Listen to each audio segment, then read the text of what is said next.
I've never had any experiences that really freaked me out, except this one. I was around 11 years old and was with my sister and her friends. We're all girls. They were all around 16 years old and were taking me trick-or-treating. We were going door to door to get candy and playing with silly string. I kept getting this weird feeling, like I was looking behind me constantly and I had no idea why. Around 9:30 p.m., I turned around quickly and there was this guy dressed up as a clown about 2 yards behind us. I wasn't really scared about this because I like clowns, and since this was the first time I saw him, I figured he was just trick-or-treating. But he followed us for another hour, never getting candy, and waiting for us at each house we stopped at. At this point, I was stressing and told my sister about the clown. She decided that we try to go a completely different route and see if he still followed us. So we all crossed the street, and sure enough, he did. My sister absolutely hates clowns and was freaked out, so she called our dad to come pick us up. We continued walking for around 30 minutes until our dad called us saying we was parked. We all started walking fast towards the direction of my dad's car, but that's when the clown ran in front of us and tried to corner us. I think he knew that we were trying to leave. My sister and her friends were freaking out, and me, being a naive and outspoken kid, yelled at the clown to leave us alone. I remember that he tilted his head to the side when I said that, kind of like a confused dog. I grabbed my sister's silly string and told the clown that if he didn't leave us alone, I'd ruin his outfit with the silly string. Again, I was a naive kid. I actually thought he would be scared of the silly string. The clown didn't back off, so I stringed him all over his masking costume. While I did this, my sister called our dad again, telling him to hurry to where we were. The clown struggled to get the string off his mask so he could see, but we were already running. My dad came around the corner and we all rushed inside the car. The clown caught up with us and tried to open the car door, but it was locked. As my dad hit the gas, the clown slammed his hands onto the back window. I remember watching him out the back window, trying to chase the car but failing. I never figured out what was up with that clown, but there were other reports of a clown with the same description chasing kids in the area.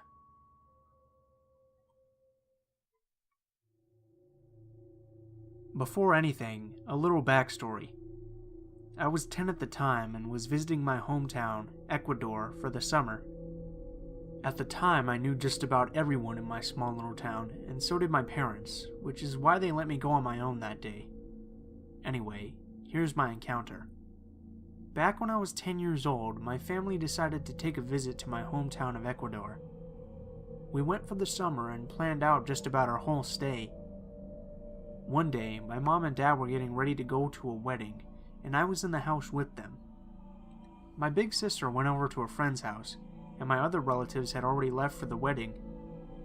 I was supposed to stay home, alone, for the duration, but I saw that it was a beautiful day out, and decided to ask my mom and dad to go to a park that was no more than 2 blocks away. They were reluctant at first, stating that there would be nobody to take care of me, but I argued that it was a beautiful day out, and there was no way that the park would be empty. They kept getting dressed as I kept on arguing until they finally gave in. They said that I could go to the park as long as I was back before dark. I agreed and ran outside to head for the park. It took me no more than 10 minutes to get there, and I was ready to make new friends and play around. But oddly enough, there was nobody else in the park. It looked abandoned, which was weird seeing how this was one of the 2 parks in the whole city. It should have been packed, but I paid no mind to it.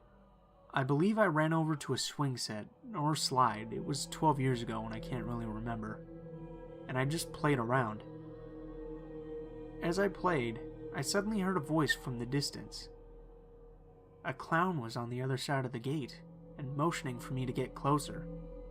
Behind him was a white van, which I had noticed before, but just thought it was a delivery truck of sorts. I slowly started walking towards the clown and stopped a good distance away from him.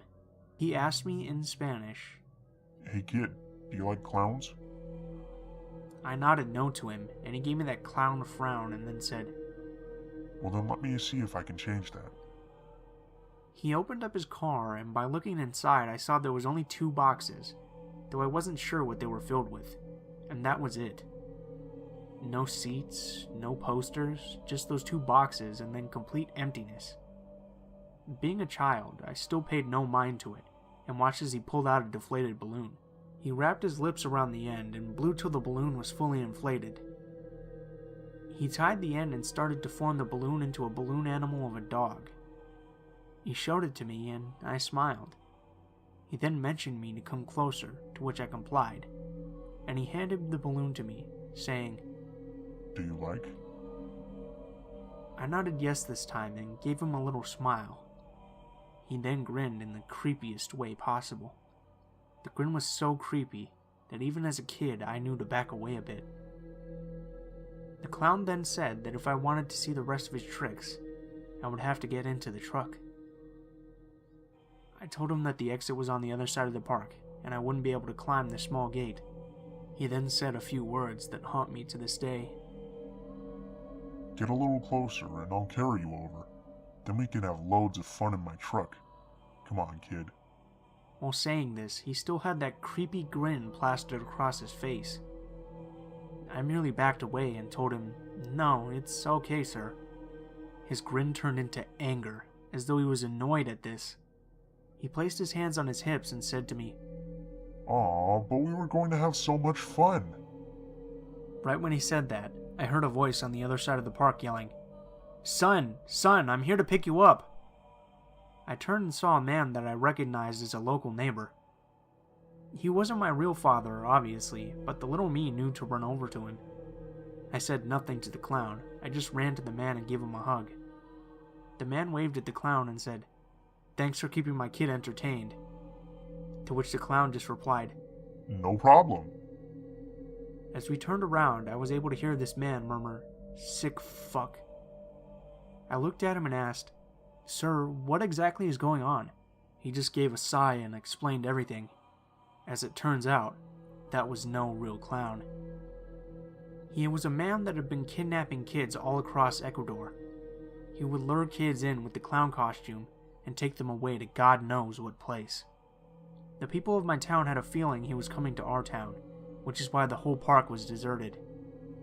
He said that he was walking by when he noticed that I was talking to the clown and ran over to basically save me. As he told me this, he also dialed for the police to report the incident. When we had finally arrived at my house, this man said, Be careful who you talk to, son. Not everyone is who they seem. I gave him one final hug and gave him a thanks for saving me from that sick fuck. He gave me a rub on the head and said, It's okay, my boy. Now hurry on, I have my own things to worry about. I nodded and ran into the house. Nobody was there, and by the time they had returned, I had decided not to tell anyone since I knew they'd just flip the fuck out. It took me a while to forget about the whole incident, especially with those words that kept reminding me of him, but I soon forgot, till I came across the page in memories of that clown that flooded my head. I'm not quite sure what happened to the sicko, but hopefully, he's now behind bars.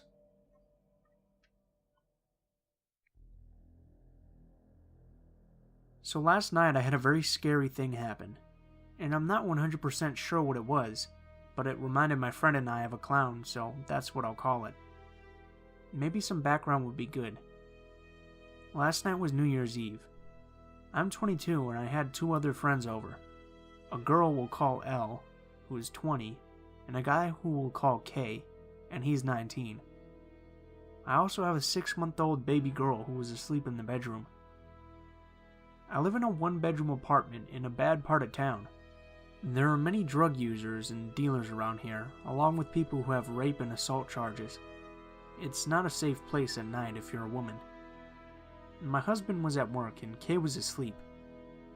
Elle and I are both short females, and we had stayed up smoking and listening to scary stories on YouTube. The drapes were open on one of the 2 living room windows, so that we could watch the moon and stars while talking. Yes, we were both smoking weed, but we both heard the same things at the same time, so we know it wasn't in our minds. The apartment is a 2nd-floor apartment, and the stairs come up past the living room, as the door is on the far side of the living room and the window is across the room. This means you can hear anyone that is outside if you are sitting on the couch, as well as hear anyone on the stairs. Now to the story. So as I said, we were relaxing and smoking, just having a good time. All of a sudden, we heard a very loud, creaky metal sound. The only thing we could think of was one of those old-fashioned metal tricycles that were big in the 60s and 70s. This was confirmed to us when we heard 2 loud horn honks. Not like a car honk, more like those old horns you would put on your bike, and you would squeeze the bulb on one end to make the sound come out of a funnel-like thing on the other end. Needless to say, she and I were both instantly freaked out, since my apartment is set in a little pocket that most people ignore, because there are single-bedroom apartments that are filled with only stoners. So to hear this outside, we were both really scared.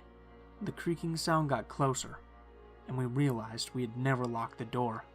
Then I realized that you could clearly see only the 2 of us girls on the couch, since Kay had passed out from smoking. Elle whispered that the door was unlocked, as I was getting up to fix that very issue. I stepped over Kay quietly, as she and I are both freaking out but not trying to wake him or the baby up. Our bottom lock doesn't work due to it being broke, so only the top lock works. I tried quietly to lock it, but as I touched the cold metal, we heard something take about 3 or 4 steps quickly and quietly up the stairs, as if whoever was coming up was trying to stay really quiet.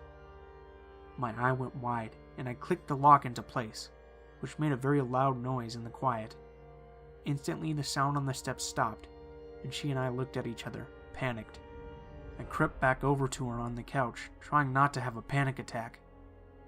As soon as I reached the couch, Elle had whispered something to me. I don't remember what, because the moment after she spoke, we heard that metal creaking sound of the wheels turning, leaving from the front of my place. Then the 2 honks happened again, and once more a tiny bit away from the apartment. She and I rushed up to go to the window that is about 2 feet away, looking out to the dark to see what was going on. We saw nothing, but you can't see much from the windows due to how the building sticks out on the right, and on the left there's an overhang from the roof that blocks more, so we can really only see the parking lot. I muttered, "Fucking clowns honking there." I was cut off by the honking again, as it was suddenly louder, as if it was coming back. We closed the drapes fast and hid on the couch. Neither of us were willing to go out and see if it was still there. We don't know for sure what it was. I don't care if it was a ghost, a demon, a clown, or anything even normal. That was very scary, and we both felt in danger from this person, or creature, or whatever this thing was. For as long as I live, if I ever hear that creepy metal sound, it'll be too soon.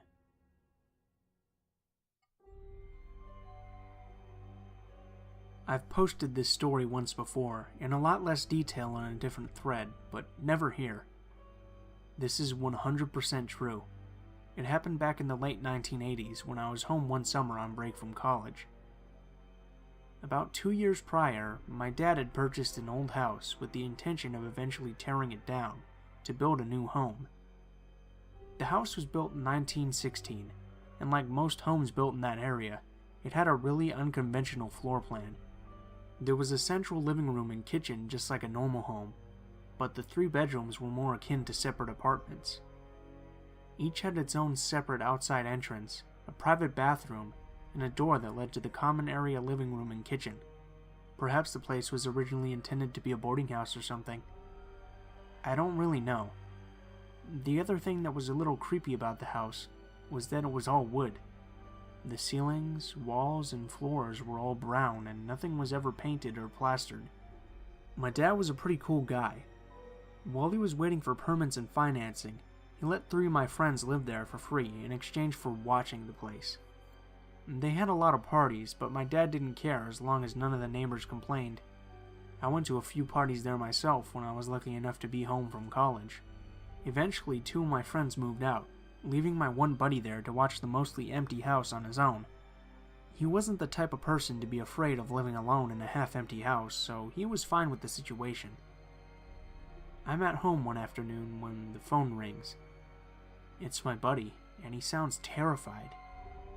He tells me to call the police and meet him out in front of the driveway of the house, but under no conditions to go in.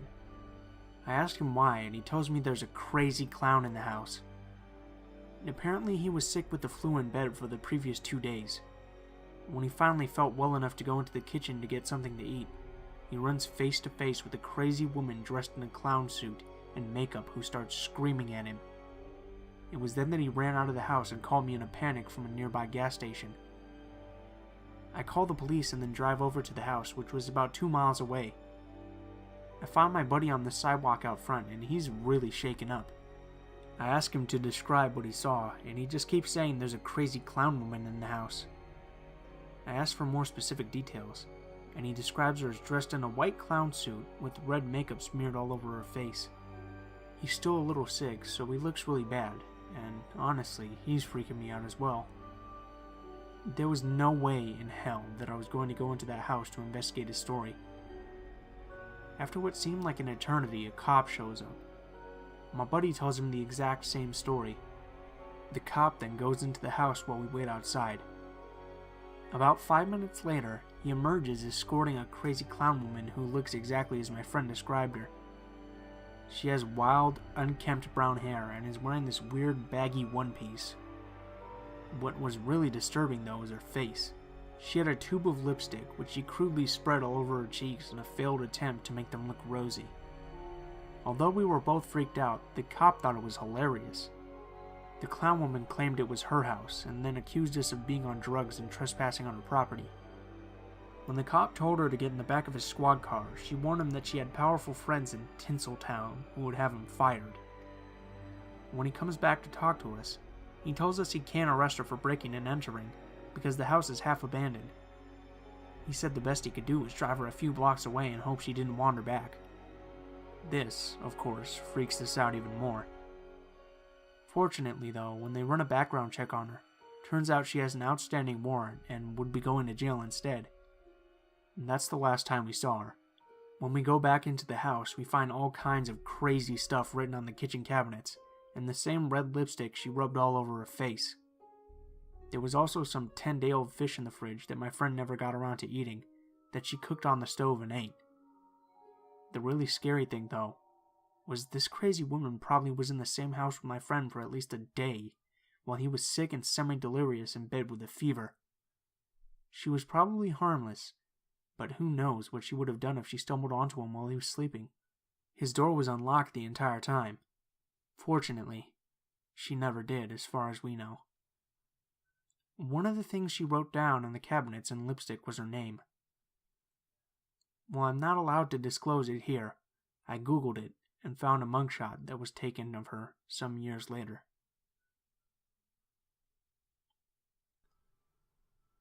Hey guys, it's Blue Spooky, as always. Thank you guys so much for watching, especially if you made it to the end here. As always, if you guys have any constructive criticism, please feel free to leave it in the comments below. And if you have any stories that you'd like me to read or that you'd like to send in, please send them to any of the social media accounts that I'll have in the description below. I'll have my Twitter, my Facebook, and my Gmail in there. I also want to thank you guys so much for the support you've been giving. I mean, I just had a video reach, it's about to reach 2,000 views now. And honestly, that's pretty crazy to me, because when I first started this, I never even thought I'd get past like 100 subscribers. So thank you guys so much for everything you've done in supporting the channel. Thank you guys for watching, and I hope you guys have a wonderful day.